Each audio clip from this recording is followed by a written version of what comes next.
Hello guys, welcome back to our channel जेथी online classes. आज मैं आपके लिए लेकर आया हूँ यहाँ पर पावर इलेक्ट्रॉनिक्स का सेशन।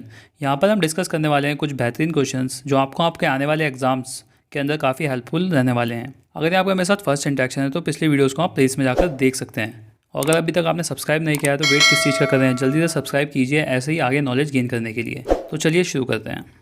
इस क्वेश्चन के अंदर हमसे यहाँ पर पूछी गई है एवरेज पावर कितनी डेसिपिएट होगी जब हमें ड्यूटी साइकिल की और मैक्सिमम पावर की वैल्यू यहाँ पर गिवन हो। पर ड्यूटी साइकिल क्या होता है? ड्यूटी साइकिल वो टाइम ड्यूरेशन होता है जिसके लिए यहाँ पर जो हमारा कंपोनेंट है या फिर डिवाइस है वो टर्न ऑन हो with respect to total time, यानी turn on plus turn off time. तो पूरे टाइम में यहाँ पर वो कितनी देर यहाँ पर ऑन है वो चीज़ यहाँ पर शो करती है ड्यूटी साइकिल को। तो आई होप आपको ड्यूटी साइकिल के बारे में पता लगा होगा। और इसका एक और फॉर्मूला होता है यहाँ पर ड्यूटी साइकिल का, एवरेज पावर अपॉन में पीक पावर, यानी कि इसे हम मैक्सिमम पावर भी यहाँ पर बोल सकते हैं। हमें दो चीज़ों की वैल्यू तो क्वेश्चन के अंदर ही गिवन है। ड्यूटी साइकिल की वैल्यू हमें यहाँ पर गिवन है 0.5 और जो मैक्सिमम पावर है वो हमें यहाँ पर गिवन है 12 वाट। तो यहाँ पर हो जाएगी, यहाँ पर हम ड्यूटी साइकिल की वैल्यू पुट कर देंगे 0.5। एवरेज पावर तो हमें यहाँ पर निकालनी है इसकी, और पीक पावर यहाँ पर हो जाएगी 12। तो जब इससे हम सॉल्व करेंगे तो वैल्यू निकल कर आएगी, वो निकल कर आएगी 6 वाट। इसलिए इसका यहाँ पर सही आंसर होगा ए, 6 वाट। आई होप ये सभी को क्लियर हुआ होगा यहाँ पर। ओके, इस क्वेश्चन के अंदर हमसे यहाँ पर पूछा गया है कि एक 3 phase 50 hertz full wave converter के अंदर रिपल फ्रिक्वेंसी कितनी होगी आउटपुट वोल्टेज की। तो मैं इसको आपको पूरा कॉन्सेप्ट यहाँ पर समझाने की कोशिश करता हूँ कि रिपल फ्रिक्वेंसी यहाँ पर निकालते कैसे हैं। जैसे मान लीजिए अगर आपकी इनपुट फ्रिक्वेंसी यहाँ पर एफ है तो इसकी रिपल फ्रिक्वेंसी यहाँ पर कैसे निकलेगी। रिपल फ्रिक्वेंसी के लिए सबसे पहले तो आपको पता होना चाहिए कि वो कितने पल्स का कन्वर्टर है। अगर वो मान लीजिए एन पल्स का कन्वर्टर है तो उसकी जो रिपल फ्रिक्वेंसी आएगी वो आएगी एन एफ। अब हो सकता है कि कई लोगों को ये बात यहाँ पर समझ में ना आई हो, तो उसके लिए मैं आपको यहाँ पर एग्जांपल के थ्रू यहाँ पर एक्सप्लेन करता हूँ। जैसे मान लीजिए अगर हमारे पास हाफ वेव रेक्टिफायर है तो हाफ वेव रेक्टिफायर का जो आउटपुट आता है वो कुछ इस टाइप का आता है, यानी कि पल्स ही हमें यहाँ पर देगा। अब जब वो एक पल्स हमें यहाँ पर देगा तो यहाँ पर एन की वैल्यू हो जाएगी 1, क्योंकि 1 पल्स है यहाँ पर। तो इसकी जो रिपल फ्रिक्वेंसी आएगी वो हो जाएगी एन एफ, यानी जितनी भी फ्रिक्वेंसी होगी इस हाफ वेव रेक्टिफायर की इनटू उसके नंबर ऑफ पल्स, तो यहाँ पर हो जाएगा 1 इंटू एफ। यहाँ पर पूछा गया है कि three phase full wave converter के अंदर रिपल फ्रिक्वेंसी कितनी है। तो 3 फेज फुल वेव कन्वर्टर का आप डायग्राम जैसा कि इस फिगर के अंदर देख सकते हैं, तो जो पल्सेस होती हैं वो होती है 6 और फ्रीक्वेंसी जैसा कि हमें क्वेश्चन के अंदर गिवन ही है 50। तो इसकी जो रिपल फ्रिक्वेंसी यहाँ पर निकल कर आएगी वो निकल कर आएगी 6 इंटू 50। तो ये यहाँ पर हो जाएगा 300 हर्ट्ज़। आई होप आप सभी को ये चीज़ यहाँ पर क्लियर हुई होगी और इसका सही आंसर है डी। इसी तरीके से क्वेश्चंस के थ्रू मैंने काफ़ी चीज़ें एक्सप्लेन करी है पिछले वीडियोस में भी। अगर ये आपका मेरे साथ फर्स्ट इंटरेक्शन है तो पिछले वीडियोस को आप प्लेस में जाकर जरूर देखिए, काफ़ी कुछ सीखने को मिलेगा आपको यहाँ से। इस क्वेश्चन के अंदर जैसा कि हमें डायग्राम के अंदर गिवन है और क्वेश्चन के अंदर हमसे यहाँ पर बोला गया है कि लोड वोल्टेज इसके अंदर पॉजिटिव है और लोड करंट यहाँ पर नेगेटिव है। तो इस केस में हमसे यहाँ पर पूछा गया है कि जब करंट लोड से सोर्स की तरफ जा रहा है तो उस केस में कौन सा टाइप का यहाँ पर चॉपर होगा। तो इनके कुछ क्लासिफिकेशंस होते हैं जो आपको पता होने चाहिए। जैसे कि अगर कोई चॉपर यहाँ पर एक क्वाड्रेंट में वर्क कर रहा है, यानी कि फर्स्ट क्वाड्रेंट में यहाँ पर वर्क कर रहा है, तो वो होगा यहाँ पर type A chopper, type A chopper. अब यहाँ पर फर्स्ट क्वाड्रेंट के अंदर कहने का क्या मतलब है कि उसका जो वोल्टेज है और जो करंट है वो दोनों यहाँ पर पॉजिटिव हैं। जबकि अगर हम बात करें टाइप बी चॉपर की, टाइप बी चॉपर की, तो उसके अंदर क्या होता है कि वो वर्क करता है यहाँ पर सेकंड क्वाड्रेंट में। अब सेकंड क्वाड्रेंट का कहने का क्या मतलब है कि वी तो यहाँ पर पॉजिटिव है जबकि करंट यहाँ पर नेगेटिव है। और यही चीज़ हमसे यहाँ पर इस क्वेश्चन के अंदर पूछी गई है कि वोल्टेज की वैल्यू तो पॉजिटिव हो, करंट की वैल्यू नेगेटिव हो, तो वो कौन सा टाइप का चॉपर होगा यहाँ पर। तो इसका जो सही आंसर होगा वो होगा क्लास बी चॉपर। इसके अलावा आपको टाइप सी और टाइप डी के बारे में भी यहाँ पर याद रखना है। मे बी आपसे फ्यूचर के अंदर ये चीज़ यहाँ पर पूछ ली जाए। तो टाइप सी यहाँ पर वर्क करता है फर्स्ट एंड सेकंड दोनों क्वाड्रेंट के अंदर, और भी यहाँ पर वर्क करता है फर्स्ट एंड फोर्थ के अंदर। तो ये चीज़ें आपको यहाँ पर याद रखनी है। इसका आप स्क्रीनशॉट भी ले सकते हैं आगे रिवाइज करने के लिए। Okay, now moving to the next question. इस क्वेश्चन के अंदर हमसे यहाँ पर पूछा गया है कि इनमें से कौन सी ट्रिगरिंग यहाँ पर सबसे ज़्यादा रिलायबल है। तो जो इसका सही आंसर होगा वो होगा गेट ट्रिगरिंग। गेट ट्रिगरिंग के अंदर हम करते क्या है कि एक फॉरवर्ड बायस्ड एससीआर के अंदर पॉजिटिव गेट करंट फ्लो करते हैं, पॉजिटिव गेट करंट फ्लो करते हैं उसे ऑन करने के लिए। और ये सबसे ज़्यादा यहाँ पर सिंपल और एफिशिएंट तरीका है दिए गए तीनों में से। इसके अलावा आपको एक चीज़ और यहाँ पर याद रखनी है कि जो ट्रिगरिंग होती है ये 3 टाइप की होती है यहाँ पर। पहली होती है DC gate triggering, second one होती है एसी गेट ट्रिगरिंग, और थर्ड वन यहाँ पर होती है पल्स गेट ट्रिगरिंग। सबसे ज़्यादा पॉपुलर मेथड है वो है पल्स गेट ट्रिगरिंग। तो ये चीज़ यहाँ पर आपको याद रखनी है, इसे आप अपनी कॉपी में भी नोट कर सकते हैं आगे याद रखने के लिए। इस क्वेश्चन के अंदर हमसे यहाँ पर पूछा गया है कि single phase full bridge inverter के अंदर जो नंबर ऑफ थाइस्टर होते हैं वो single phase half bridge inverter के कंपैरिजन में कितने होते हैं, यानी कि 1/4 होते हैं, इक्वलेंट होते हैं, हाफ होते हैं या ट्वाइस होते हैं। तो जैसा कि आप डायग्राम के अंदर देख सकते हैं, दोनों का डायग्राम यहाँ पे आपको शो हो रहा है। Single phase full bridge inverter के अंदर नंबर ऑफ थाइस्टर और डायोड्स होते हैं ये जस्ट डबल होते हैं, 2 टाइम्स होते हैं यहाँ पर in comparison to the single phase half bridge rectifier. इसके अलावा आपको एक चीज़ और याद रखनी है कि ये दोनों टाइप के जो ब्रिज इन्वर्टर्स हैं ये वोल्टेज सोर्स इन्वर्टर्स में काउंट होते हैं। इसी टाइप के क्वेश्चंस मैंने पिछले वीडियोस के अंदर भी कराए हैं। अब तो मैंने काफ़ी इंडिविजुअल सब्जेक्ट्स पे भी काफ़ी क्वेश्चंस करा दिए हैं, अगर आपने नहीं देखे हैं तो उन्हें आप प्लेस में जाकर देख सकते हैं। इस क्वेश्चन के अंदर हमसे यहाँ पर पूछा गया है कि precise face control of AC load can be controlled by, यानी कि अगर हमें फेस कंट्रोल करना है बहुत प्रिसाइजली तो यहाँ पर हमें कौन सा इंस्ट्रूमेंट यहाँ पर यूज़ करना होगा। तो यहाँ पर जो सबसे बढ़िया इंस्ट्रूमेंट होगा वो होगा ट्रायक के थ्रू हम यहाँ पर कंट्रोल कर सकते हैं पावर को। ये बहुत सारी स्विचिंग एप्लीकेशंस में भी यहाँ पर यूज़ किया जाता है। इसके अलावा इसके और भी ज़्यादा यूजेस हैं, जैसे कि आप इसे यूज़ करते हैं चॉपर के अंदर। इसके अलावा ये यहाँ पर मोटर की स्पीड कंट्रोल में भी काम आता है।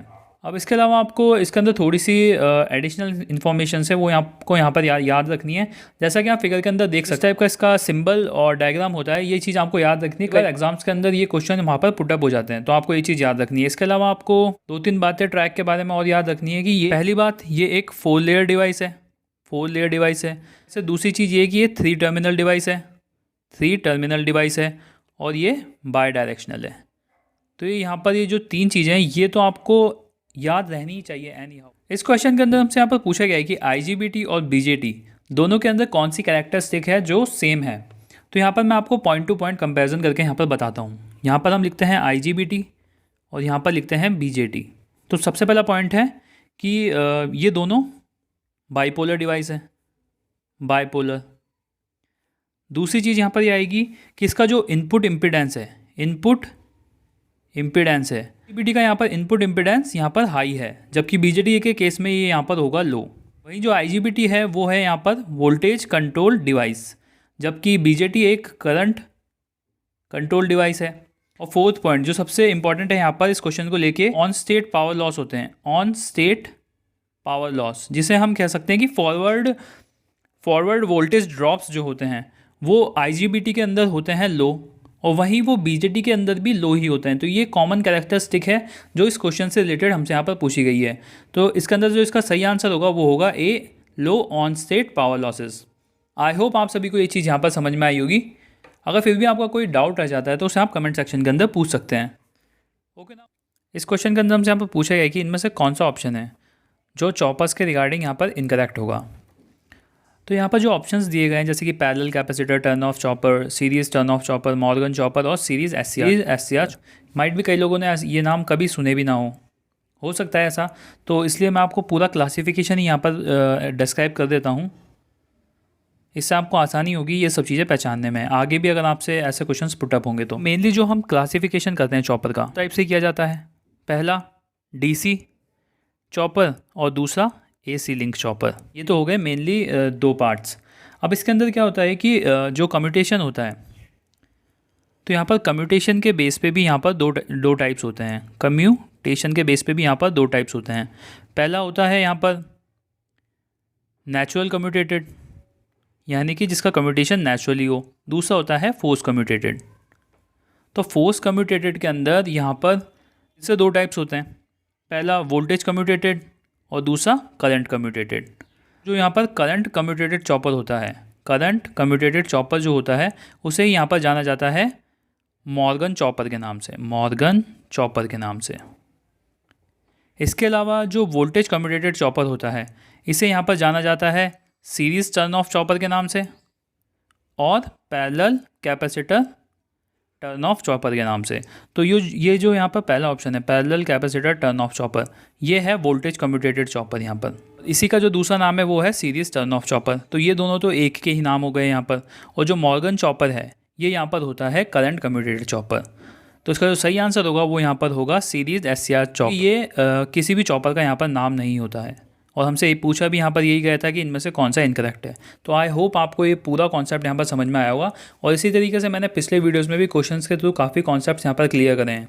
अगर आपने नहीं देखे तो उन्हें आप प्लेलिस्ट में जाकर देख सकते हैं। इस क्वेश्चन के अंदर हमसे यहाँ पर पूछा गया है कि इनमें से कौन सा स्टेटमेंट यहाँ पर कम्यूटेशन प्रोसेस को लेके इनकरेक्ट है यहाँ पर।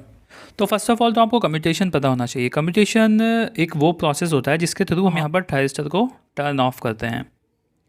अब जो थायरिस्टर होता है वो एक सेमी कंट्रोल्ड डिवाइस है। अब सेमी कंट्रोल कहने का क्या मतलब है, इसे यहाँ पर गेट सिग्नल को जीरो करके ऑफ नहीं किया जा सकता, क्योंकि हम गेट सिग्नल के थ्रू इसे ऑन तो कर सकते हैं पर ऑफ नहीं कर सकते। ये सेमी कंट्रोल की कैटेगरी में यहाँ पर आता है। इसलिए ही हमें यहाँ पर एक्सटर्नल कम्यूटेशन यूज़ करना पड़ता है, यानी कि एक एक्सटर्नल तरीका यूज़ करना पड़ता है इसे ऑफ़ करने का। और इस तरीके से ही हम यहाँ पर इसका आउटपुट कंट्रोल करते हैं। तो यहाँ पर पहला ऑप्शन है कि commutation defined as a process of turning off thyristor. तो ये चीज़ यहाँ पर सही होगी जो मैंने आपको अभी एक्सप्लेन करी थी। यहाँ पर बोला गया है कि थायरिस्टर कम्यूटेशन के थ्रू हम यहाँ पर आउटपुट को कंट्रोल करते हैं, तो ये चीज़ भी यहाँ पर करेक्ट होगी। थर्ड केस में यहाँ पर बोला गया है कि सर्किट टर्न ऑफ टाइम होता है वो डिवाइस टर्न ऑफ टाइम से यहाँ पर लेस है, तो ये चीज़ यहाँ पर होगी इनकरेक्ट। तो हमेशा आप ये चीज़ याद रखना है कि जो सर्किट का टर्न ऑफ टाइम होता है वो हमेशा यहाँ पर ज़्यादा होगा डिवाइस के टर्न ऑफ टाइम से। ऐसा इसलिए होता है कि क्योंकि अगर इसके अपोजिट कंडीशन हो गई, यानी कि डिवाइस का टर्न ऑफ टाइम अगर ज़्यादा हो गया सर्किट टर्न ऑफ टाइम से, जो ये थायरिस्टर है वो कभी भी किसी भी इंस्टेंट पे यहाँ पर ऑन हो जाएगा और इससे होगा क्या कि कम्यूटेशन फेलियर हो जाएगा। जो कम्यूटेशन हम अप्लाई करना चाह रहे हैं वो यहाँ पर फेलियर हो जाएगा। तो इसलिए यहाँ पर थर्ड ऑप्शन यहाँ पर होगा इनकरेक्ट।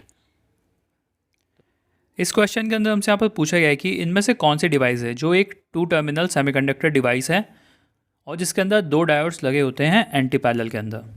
तो यहाँ पर जो इसका सही आंसर होगा वो होगा सी डायक। डायक बना ही 2 वर्ड्स को मिलाकर है, जैसे कि diode that can work on AC। तो यहाँ पर DI और AC इन दोनों वर्ड्स को मिलाकर यहाँ पर बना है डायक। और जैसा कि आप फिगर के अंदर देख सकते हैं कुछ इस तरीके का डायग्राम होता है डायक का। इसके अंदर यहाँ पर 2 डायोड्स लगे होते हैं एंटी पैरेलल के अंदर और ये एक 3 लेयर 2 टर्मिनल डिवाइस है। तो इसलिए जो इसका सही आंसर होगा वो होगा सी डायक, क्योंकि SCR और ट्रायक ये दोनों 3 टर्मिनल डिवाइस होते हैं। तो ये तो वैसे ही यहाँ पर गलत हो जाएगा और UJT का तो आप सभी को यहाँ पर पता ही होगा। तो इसलिए जो यहाँ पर इसका सही आंसर होगा वो होगा डायक। इस क्वेश्चन के अंदर हमसे यहाँ पर पूछा गया है कि इनमें से कौन सा यहाँ पर SCR के रिवर्स ब्लॉकिंग मोड को लेकर स्टेटमेंट करेक्ट होगा। तो जैसे कि आप डायग्राम के अंदर देख सकते हैं कुछ इस टाइप का डायग्राम होता है SCR का। इसके अंदर यहाँ पर 3 जंक्शंस होते हैं J1, J2 एंड J3। हम रिवर्स ब्लॉकिंग मोड की यहाँ पर बात कर रहे होते हैं। तो इस केस में हम एनोड को देते हैं यहाँ पर नेगेटिव और कैथोड को देते हैं यहाँ पर पॉजिटिव सप्लाई।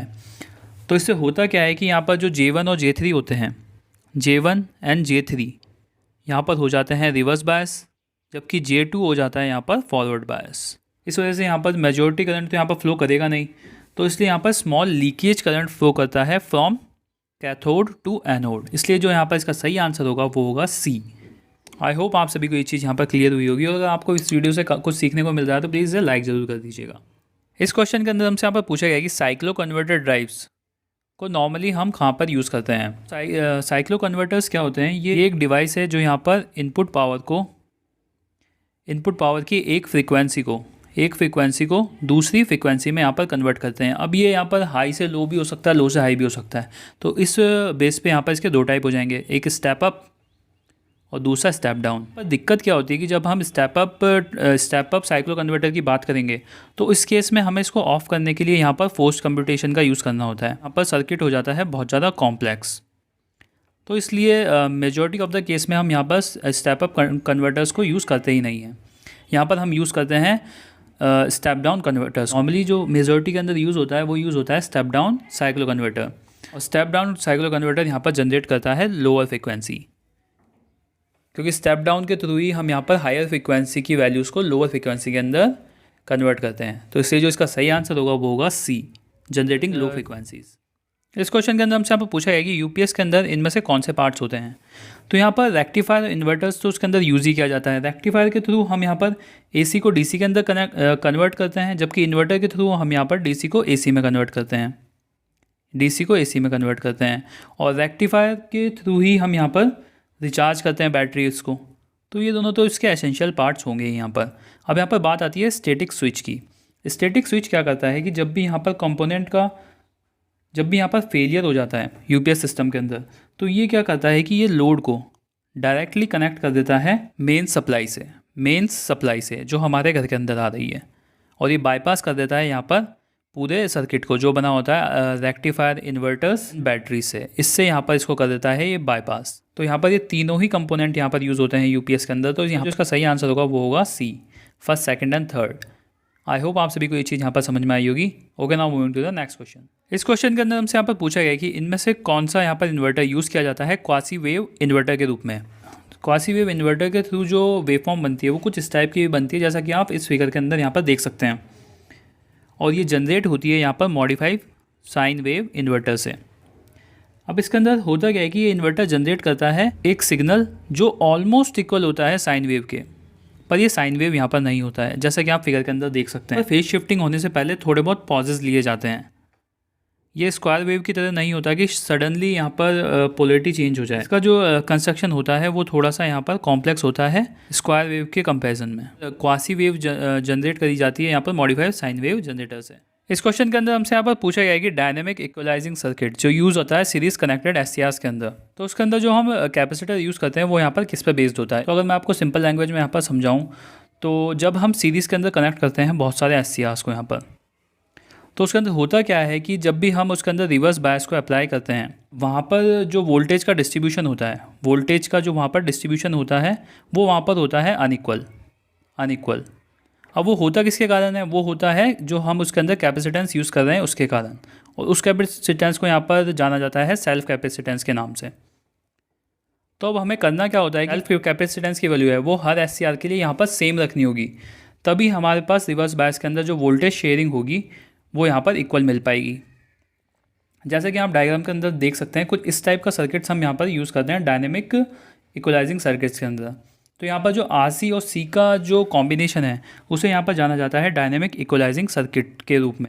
जब हमारा थाइस्टर होता है फॉरवर्ड ब्लॉकिंग मोड में, तो उस टाइम पर यहाँ पर ये कैपेसिटर होते हैं चार्ज, और जैसे ही आता है कंडक्शन मोड में तो ये यहाँ पर होने लग जाते हैं डिस्चार्ज। अब यहाँ पर जो आरसी यहाँ पर यूज़ किया गया है वो इसलिए यूज़ किया गया है क्योंकि जो डिस्चार्जिंग की वैल्यू होती है वो बहुत ज़्यादा हाई होती है, तो उसे लिमिट करने के लिए यहाँ पर आरसी यूज़ किया गया है। हम ये बोल सकते हैं कि जो डायनेमिक इक्वलाइजिंग सर्किट है उसके अंदर जो सी की वैल्यू है वो यहाँ पर डिपेंड करती है रिवर्स रिकवरी कैरेक्टरिस्टिक्स के ऊपर। तो इसका जो सही आंसर होगा वो होगा डी, रिवर्स रिकवरी कैरेक्टरिस्टिक्स। अगर आपको वीडियो अच्छा लग रहा है तो प्लीज़ इसे लाइक जरूर कर दीजिए। इस क्वेश्चन के अंदर हमसे यहाँ पर पूछा गया है कि एक सेपरेटली एक्साइटेड डीसी मोटर को अगर हम कंट्रोल करते हैं 3 फेज सप्लाई के थ्रू, और उसे हम ऑपरेट करवाना चाहते हैं यहाँ पर फर्स्ट क्वाड्रेंट के अंदर ओनली, तो यहाँ पर उसके लिए यहाँ पर सूटेबल कन्वर्टर कौन सा होगा। तो यहाँ पर दिए गए ऑप्शंस में से यहाँ पर सही आंसर होगा 3 फेज फुली कंट्रोल्ड कन्वर्टर। अब 3 फेज फुली कंट्रोल्ड कन्वर्टर के केस में आपको 2 चीज़ें यहाँ पर याद रखनी है जिन पर बेस्ड आपको न्यूमेरिकल देखने को मिल सकता है। पहली चीज़ जो आपको यहाँ पर याद रखनी है वो याद रखनी है एवरेज आउटपुट वोल्टेज का फॉर्मूला। वो निकल कर आएगा V0 = 3Vm अपॉन में पाई इंटू कॉस अल्फ़ा। यहाँ पर जो अल्फ़ा है वो यहाँ पर है फायरिंग एंगल, और यहाँ पर जो थायरिस्टर करंट का फॉर्मूला होगा वो निकल कर आएगा I0 इंटू √1/3। यहाँ पर जो I0 है वो है कांस्टेंट डीसी लोड करंट। तो ये 2 चीज़ें आपको इसके रिगार्डिंग यहाँ पर याद रखनी है। इस क्वेश्चन के अंदर हमसे यहाँ पर बोला गया है कि dV/dt प्रोटेक्शन जो यूज़ होती है एससीआर्स के अंदर, उसे हम यहाँ पर किस चीज़ के लिए यहाँ पर यूज़ किया जाता है। तो होता क्या है कि dV/dt प्रोटेक्शन के इस फिगर के अंदर आपको एससीआर का यहाँ पर डायग्राम दिख रहा होगा। जब भी हम यहाँ पर करते हैं एससीआर को फॉरवर्ड बायस, तो उस केस में होता क्या है कि J1 एंड J3 ये दोनों तो हो जाते हैं फॉरवर्ड बायस, और J2 यहाँ पर हो जाता है रिवर्स बायस। अब जो J2 यहाँ पर जो रिवर्स बायस हुआ है ये वर्क करता है as a capacitance. Forward voltage apply करते हैं dV/dt की रेट से, तो ये करंट इतना ज़्यादा हाई होता है कि ये इनफ होता है कि हम बिना गेट सिग्नल के भी यहाँ पर ऑन कर सकते हैं इस डिवाइस को। इस लार्ज वोल्टेज को यहाँ पर रोकने के लिए कई बार कि ये फॉल्स टर्न ऑन ना हो जाए, यानी कि ये गलती से कभी ऑन ना हो जाए, इसके लिए हम यहाँ पर यूज़ करते हैं आरसी स्नबर सर्किट। जैसा कि आप डायग्राम के अंदर देख सकते हैं, कुछ इस टाइप का यहाँ पर डायग्राम होता है। ये यहाँ पर रोकता है यहाँ पर फॉल्स टर्न ऑन से, जो कि हो सकता है लार्ज dV/dt की वजह से। तो इसका जो सही आंसर होगा वो यहाँ पर होगा C, avoid accidental turn on of the device. का सही आंसर होगा वो होगा सी। चीज़ यहाँ पर क्लियर हुई होगी। और ये क्वेश्चन मैंने पिछले वीडियो के लास्ट में पूछा था। यहाँ पर पूछा गया है कि एक शेडेड पोल इंडक्शन मोटर को लेकर इनमें से इसका कौन सा यहाँ पर एडवांटेज नहीं है। यहाँ पर इसका सही आंसर होगा C, high starting torque comparatively small starting. कई लोगों ने इसका आंसर कमेंट किया। इसका सही जवाब है, उनका नाम है सजल। और ये रहा आपके लिए आज का क्वेश्चन। इसके अंदर यहाँ पर पूछा गया है कि इनमें से कौन सा कंपोनेंट यहाँ पर कन्वर्ट करता है फिक्स डीसी को वेरिएबल डीसी के अंदर। इसका आंसर आपको करना है कमेंट। अगर आप भी अपना नेम फीचर करवाना चाहते हैं नेक्स्ट सेशन के अंदर, तो आपको इसका आंसर देना होगा कमेंट बॉक्स में। और ऐसे ही नॉलेज को गेन करने के लिए हमारे चैनल को सब्सक्राइब कर देना, लाइक कर देना और अपने फ्रेंड्स के साथ शेयर करना बिल्कुल भी मत भूलिएगा। ऐसे ही हमें इनकरेज करने के लिए आगे वीडियोज़ बनाने के लिए। Thank you for listening.